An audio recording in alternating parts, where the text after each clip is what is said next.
Hello students, पिछली video में हमने डिमांड के बारे में पढ़ा था कि इंडिविजुअल डिमांड क्या है और मार्केट डिमांड क्या है। आज हम डिमांड फंक्शन के बारे में पढ़ेंगे।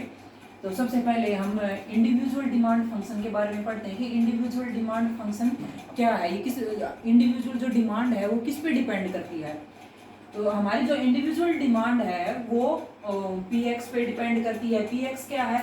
पी एक्स जो कमोडिटी हम खरीद रहे हैं उसकी खुद की कीमत, कमोडिटीज ऑन प्राइस क्या होगा? पी एक्स होगा। पी आर जो उस कमोडिटी से रिलेटेड चीजें हैं, रिलेटेड प्राइस, रिलेटेड गुड्स का प्राइस, जैसे कि सब्स्टिट्यूट गुड्स हो गई या कॉम्प्लीमेंट्री गुड्स हो गई, तो उन सब का प्राइस क्या होगा वो हम पी आर से नोट करेंगे। और वाई हमारी इनकम, जो भी कंज्यूमर है वाई उसकी इनकम को शो करता है। टी, टी से टेस्ट,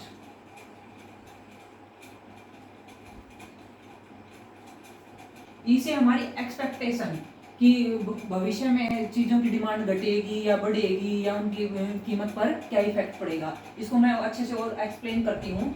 तो किसी भी गुड्स का जो ऑन प्राइस है वो भी डिमांड को इफेक्ट करता है। मान लीजिए किसी वस्तु की कीमत बढ़ती है तो जो कंज्यूमर है वो उसकी कम कमोडिटी खरीदेगा। क्यों खरीदेगा? क्योंकि ये उसके पास जो इनकम है वो लिमिटेड है। उस इनकम से ही उसको अपनी पूरे जो उसकी जरूरत की चीजें हैं उनको मैनेज करना है। इसलिए वो जैसे जैसे कीमत बढ़ेगी तो वो वस्तु कम खरीदता जाएगा।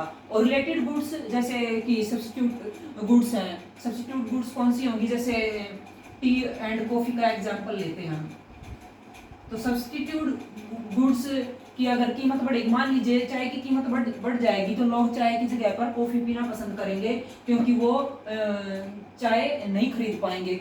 उनकी जो इनकम है उससे अगर इसकी कीमत बढ़ जाएगी तो वो ये सोचेंगे कि हम कॉफी खरीद लें, वो उसके कंपैरिजन में सस्ती है। तो ऐसे सब्स्टिट्यूट गुड्स की इनकम का दूसरी वस्तु की कीमत पर इफेक्ट पड़ता है। यानी सब्स्टिट्यूट गुड्स की एक की का प्राइस बढ़ेगा तो दूसरे की डिमांड बढ़ेगी।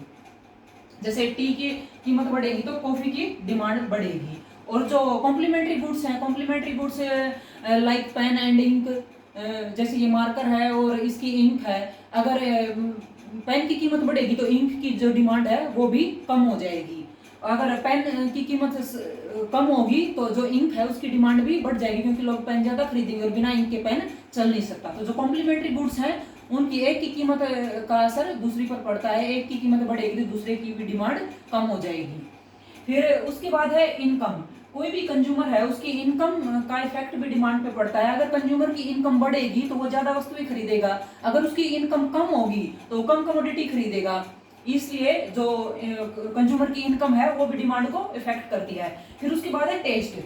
लोगों का जो टेस्ट है वो भी डिमांड को इफेक्ट करता है। अब मान लीजिए हम टीवी का एग्जांपल लेते हैं कि पहले के जमाने में ब्लैक एंड व्हाइट टीवी का चलन था। अब चाहे टीवी की कीमत घटे ब्लैक एंड व्हाइट की या कम हो, उससे कोई इफेक्ट नहीं पड़ेगा, क्योंकि अब कलर टीवी का जमाना तो कोई ब्लैक एंड व्हाइट खरीदना पसंद नहीं करेगा। तो जो चीजें आउट ऑफ फैशन हो जाती हैं उनको लोग नहीं खरीदते। इसलिए जो टेस्ट है वो भी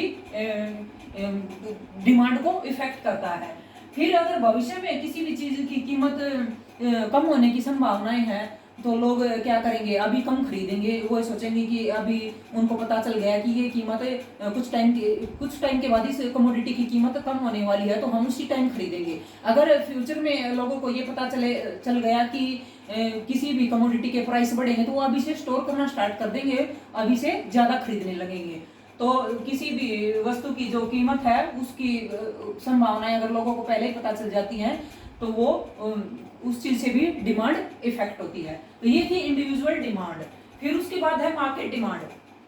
मार्केट डिमांड में क्या क्या चीजें मार्केट डिमांड को इफेक्ट करती हैं?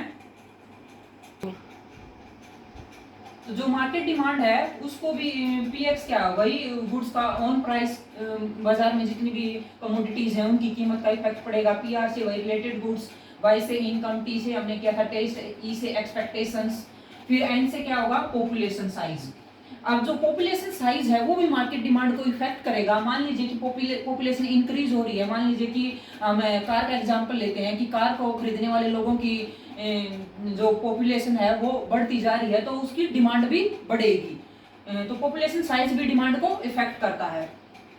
फिर है उसके बाद है इनकम डिस्ट्रीब्यूशन, कि लोगों का कि जो इनकम है उसका डिस्ट्रीब्यूशन कैसे होता है। अब मान लीजिए इनकम डिस्ट्रीब्यूशन ऐसा है कि जो पुअर लोग हैं वो पुअर होते जा रहे हैं और जो रिच लोग हैं वो रिच होते जा रहे हैं, तो उसका भी डिमांड के ऊपर इफेक्ट पड़ेगा। रिच पीपल की पॉपुलेशन बढ़ने से क्या होगा, जो लग्जरी गुड्स हैं उनकी डिमांड बढ़ेगी, और जो पुअर पीपल हैं उनकी पॉपुलेशन का साइज बढ़ेगा, तो जो इन्फीरियर गुड्स हैं उनकी डिमांड बढ़ेगी। तो सबसे पहले मैं आपको ये बता दूं कि इन्फीरियर गुड्स क्या होती हैं। इन्फीरियर गुड्स वो गुड्स हैं जिनका इनकम इफेक्ट नेगेटिव होता है।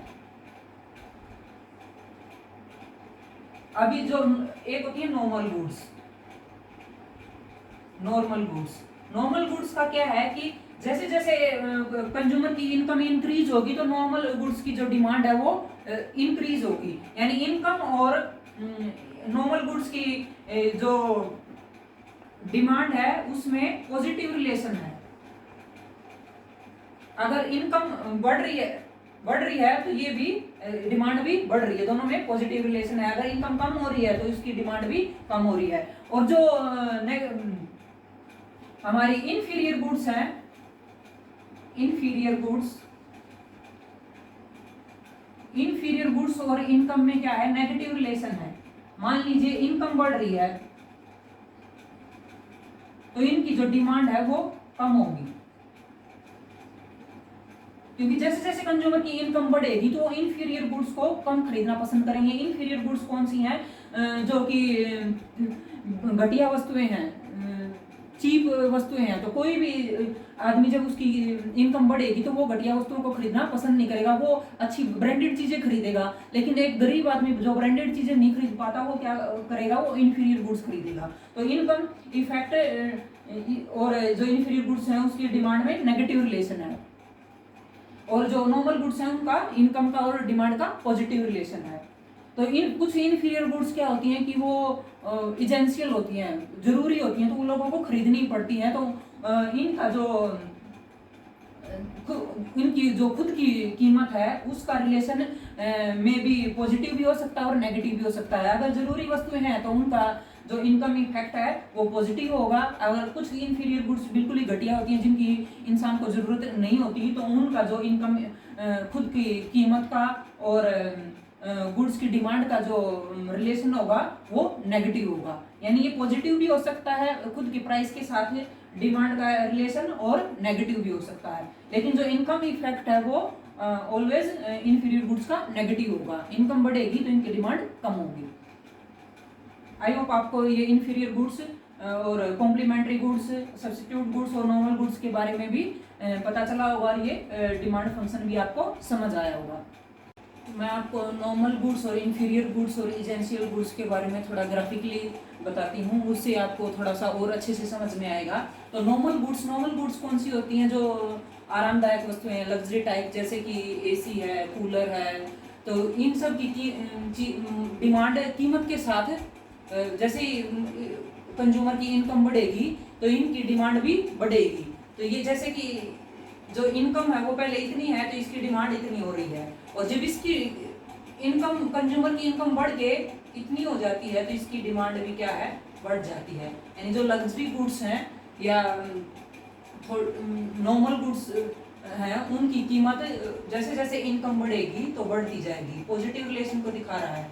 तो हमारा जो कर्व जो ऐसे ऊपर की तरफ जाएगा वो क्या होगा, पॉजिटिव होगा, यानी हम आगे की तरफ चलते जा रहे हैं। अगर हमारा कर्व नीचे की तरफ आ रहा है तो हम उल्टे चल रहे हैं, तो ये हमारे नेगेटिव रिलेशन को दिखाता है। तो ये इनकम और डिमांड के पॉजिटिव रिलेशन को दिखा रही हैं नॉर्मल गुड्स, कि जैसे जैसे कंज्यूमर की इनकम बढ़ेगी तो इनकी डिमांड भी बढ़ेगी। इन्फीरियर गुड्स कौन सी हैं, जो घटिया वस्तुएं हैं, यानी जैसे जैसे कंज्यूमर की इनकम बढ़ेगी लोग घटिया वस्तुओं को खरीदना कम पसंद करेंगे। तो जो घटिया वस्तुएं हैं उनके इनकम और डिमांड में इनवर्स रिलेशन है, ये हमारा जो कर्व है वो डाउनवर्ड की तरफ जो स्लोप है वो क्या दिखा रहा है, इनकम और डिमांड में नेगेटिव रिलेशन है। जब इनकम ज्यादा है तो लोग कम कमोडिटी खरीद रहे हैं, और जब इनकम कम है तो लोग ज्यादा कमोडिटी खरीद रहे हैं। यानी इंफीरियर गुड्स की इनकम और डिमांड में नेगेटिव रिलेशन है, ये आपको अच्छे से समझ आ गया होगा।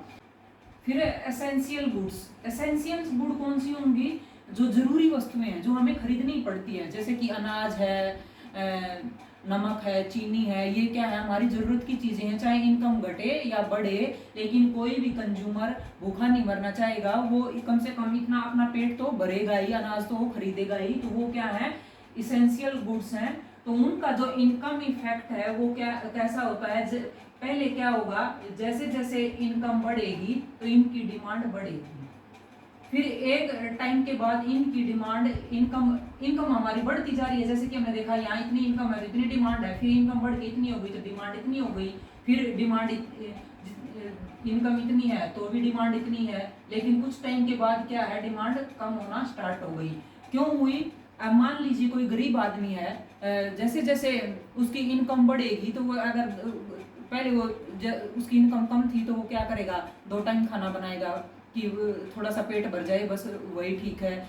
अगर फिर उसकी इनकम बढ़ गई तो क्या सोचेगा कि क्यों ना तीनों टाइम अच्छे से खाना बनाया जाए, अच्छे से भरपेट अलग अलग तरह की सब्जी बना के भरपेट खाया जाए। लेकिन एक टाइम के बाद क्या करेगा, वो पूरा दिन तो खाता नहीं रहेगा, उसके बाद वो जब उसका लिविंग स्टैंडर्ड ठीक हो जाएगा, खाना पीना ठीक हो जाएगा, तो उसके बाद क्या है, वो उन चीज़ों को खरीदना कम कर देगा।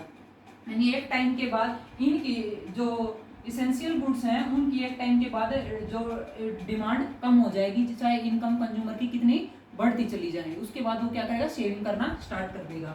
तो इनकम और डिमांड का, इसेंशियल गुड्स का कैसा रिलेशन है, पहले इनकम बढ़ने के साथ इनकी डिमांड बढ़ेगी, लेकिन एक टाइम के बाद इनकी डिमांड कम होना स्टार्ट हो जाएगी।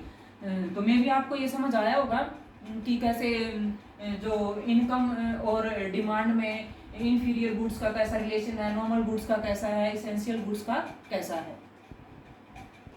आई होप आपको ये टॉपिक समझ आया होगा। अगर आपको मेरी वीडियो अच्छी लगे तो लाइक करना, और प्लीज़ शेयर करना मत भूलना, और जिसने मेरे चैनल को सब्सक्राइब नहीं किया हो सब्सक्राइब करना। Thank you.